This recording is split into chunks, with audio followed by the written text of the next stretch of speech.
We will start with the early Byzantine, because if we started with the late Byzantine, it would be very confusing. The early Byzantine is basically Justinian 527 to 726. Now, there is a Byzantine Empire from Constantine to Justinian. However, it is really intermixed with Rome. It's not its own independent entity as such until generally about Justinian. Really a little earlier, but we don't talk about what happened earlier because Justinian is such a big personality in this whole thing.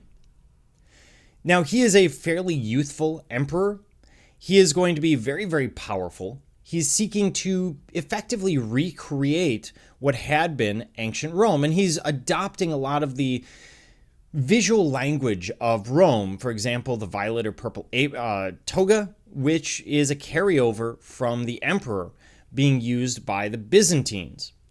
So he's borrowing a lot, and that makes a lot of sense because he's not trying to create a new culture. He's really trying to recreate something that had been the glory of Rome only a few hundred years earlier. And he adds a great deal to the empire, as we talked about in the past. So here, the red line shows really what he adds to the empire. And this will be the Byzantine Empire at its largest extent. And then as you see, by the time we get 500 years later, around the year 1000, we're just in those pink areas. So it has shrunk a great deal back to really what had been the Byzantine homeland prior to Justinian. And then by the time we get to 1360, near the fall, which is 1453, we see that the Byzantine Empire has shrunk enormously.